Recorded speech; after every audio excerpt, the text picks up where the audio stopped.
안녕하세요. 10월 13일 아침 말씀 시간에 나온 성도 여러분 환영합니다. 오늘 말씀은 열왕기상 15장 25절부터 32절입니다. 제가 봉독하겠습니다. 유다의 아사왕 둘째 해에 여로보암의 아들 나답이 이스라엘 왕이 되어 2년 동안 이스라엘을 다스리니라. 그가 여호와 보시기에 악을 행하되 그의 아버지의 길로 행하며 그가 이스라엘에게 범하게 한 그 죄 중에 행한지라. 이에 이사갈 족속 아이야의 아들 바하사가 그를 모반하여 블레셋 사람에게 속한 깁부돈에서 그를 죽였으니 이는 나답과 온 이스라엘이 깁부돈을 에워싸고 있었음이더라. 유다의 아사왕 셋째 해에 바하사가 나답을 죽이고 대신하여 왕이 되고 왕이 될 때에 여로보암의 온 집을 쳐서 생명 있는 자를 한 사람도 남기지 아니하고 다 멸하였는데 여호와께서 그의 종 실롯 사람 아이야를 통하여 하신 말씀과 같이 되었으니 이는 여로보암이 범죄하고 또 이스라엘에게 범하게 한 죄로 말미암음이며 또 그가 이스라엘의 하나님 여호와를 노엽게 한 일 때문이었더라. 나답의 남은 사적과 행한 모든 일은 이스라엘 왕 역대 지략에 기록되지 아니하였느냐. 아사와 이스라엘의 바하사 왕 사이에 일생 동안 전쟁이 있으니라. 아멘. 역사적으로 볼 때 국가의 지도자의 잘못된 선택이 그 나라의 백성을 불행하게 만들고 더 나아가서는 전 세계의 사람의 안전에 위협을 가할 때가 있습니다. 예를 들면 히틀러의 잘못된 선택이 전 세계를 전쟁터로 만들었고 특히 홀로코스트를 인하여 600만 명이 넘는 유대인들이 학살당하기도 했습니다. 우리나라 대한민국은 어떤가요?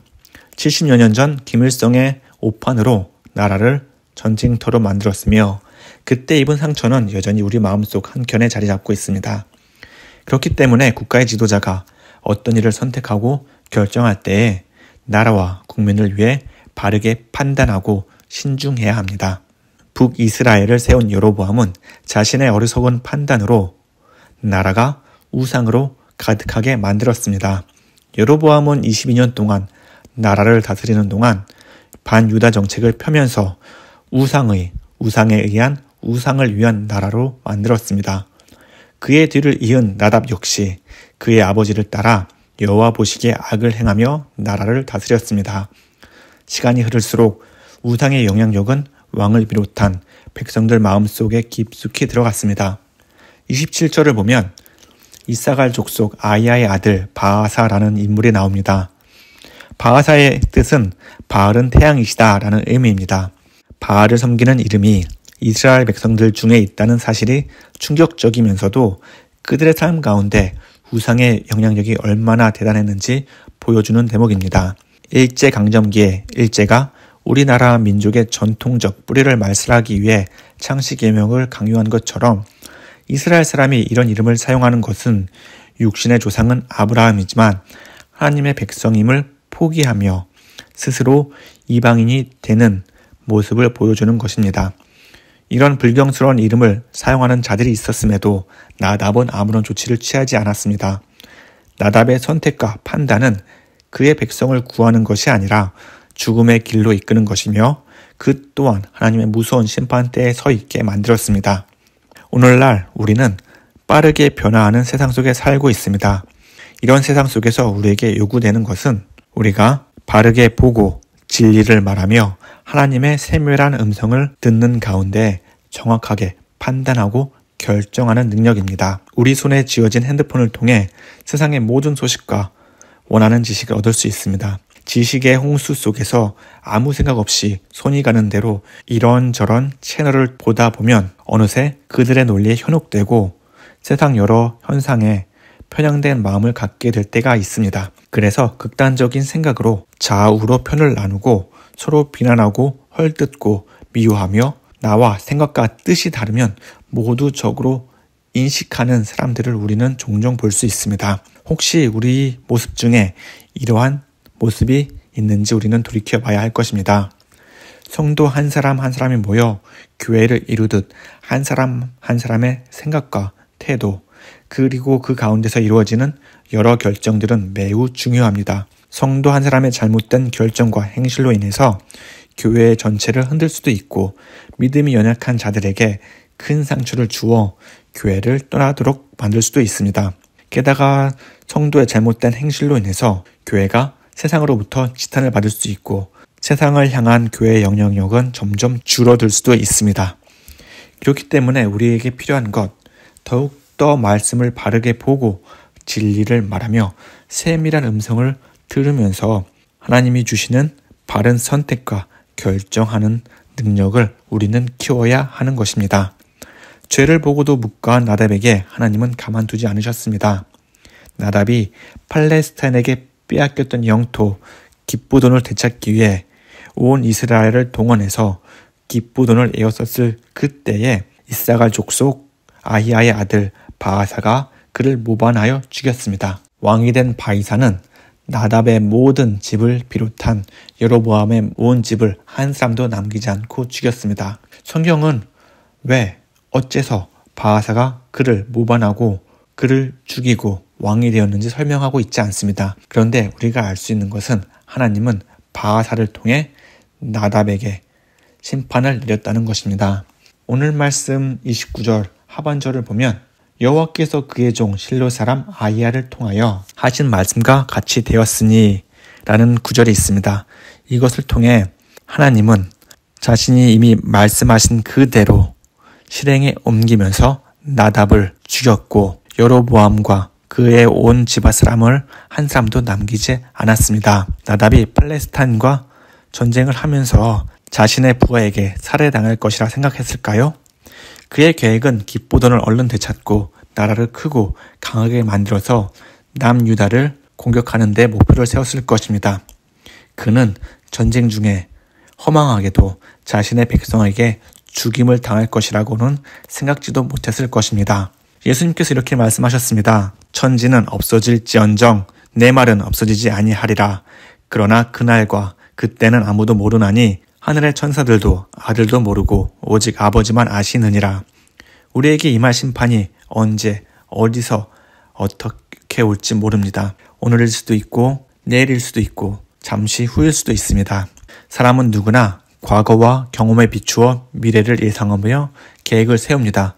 그리고 그 계획대로 모든 일이 착착 진행되길 원하지 죽음에 대해 하나님의 심판에 대해 예상하며 살아가는 사람 아무도 없습니다. 하지만 예수님은 하나님의 심판은 반드시 있을 것이고 그때는 하나님 외에는 아무도 모를 것이라고 말씀하십니다. 그렇기 때문에 우리는 그때를 대비해서 미리미리 준비해야 됩니다. 하루하루 말씀에 따라 순종하며 그 말씀에 따라 살아가면서 죄와 멀어진 삶을 살도록 노력해 봐야 합니다.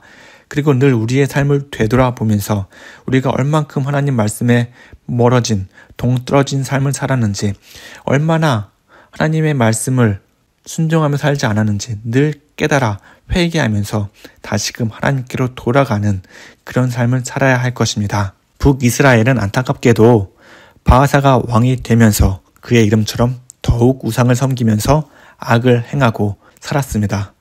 그리고 그가 다스리는 24년 동안 남유다 아사 왕과 전쟁이 끊이지 않았습니다. 여기서 안타까운 것은 바아사를 왕으로 섬기는 북이스라엘 백성들입니다. 바아사 왕이 죽는 날 동안 전쟁이 끊이지 않았다면 백성들의 삶이 어땠을까요? 걱정과 불안과 근심과 긴장 가운데 살았을 것입니다. 언제 남편과 아들이 징집될지 몰라 늘 걱정하며 불안해했을 것입니다. 그리고 언제 남유다가 쳐들어올지 몰라 긴장 가운데 살았을 것입니다. 게다가 더욱 비참하게 만드는 것은 그들이 믿는 금송아지나 바알들은 그들에게 기쁨과 평안과 행복을 가져다 주지 못한다는 것을 알지도 못한 채 우상 앞에서 분향했다는 것입니다. 다행히도 우리는 그들과 다르게 예수님이 우리와 함께 계십니다. 평안을 너에게 끼치노니 곧 나의 평안을 너희에게 주노라. 내가 너희에게 주는 것은 세상이 주는 것과 같지 아니하리라. 너희는 마음에 근심하지도 말고 두려워하지도 말라. 예수님이 우리에게 주시는 평안은 마치 성냥의 불처럼 금방 꺼지는 것이 아니라 영원한 평안입니다. 그리고 예수님이 우리와 함께 계시고 성령님이 우리와 함께 계시기 때문에 우리가 넘어져도 다시 일어날 힘을 주시며 우리가 낙심하고 좌절하고 힘들어할 때마다 우리에게 그것을 극복할 수 있는 새로운 힘과 능력을 주시리라 믿습니다. 그러니 성도 여러분, 오늘 하루도 말씀 가운데 힘을 얻으시고 주님께서 늘 함께 우리와 계신다는 것을 믿으면서 주님과 동행하면서 오늘도 승리하는 귀한 하루 되기를 간절히 기원합니다. 다 함께 기도하겠습니다.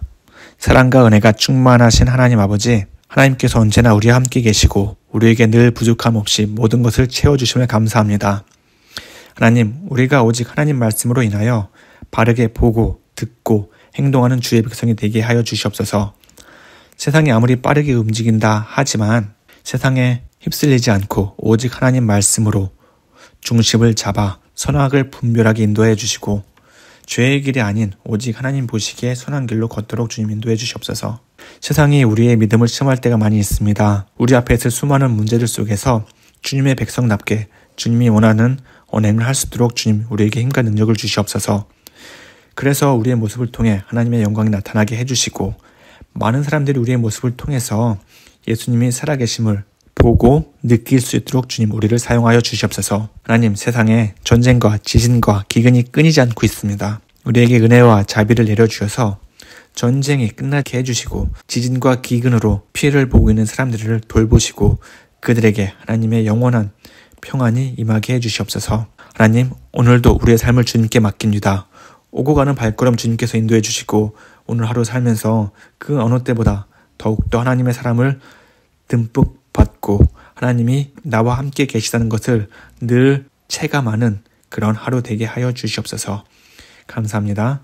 이 모든 말씀 예수님의 이름으로 기도합니다. 아멘. 오늘도 주님의 기쁨이 가득한 하루 보내시길 간절히 소망합니다.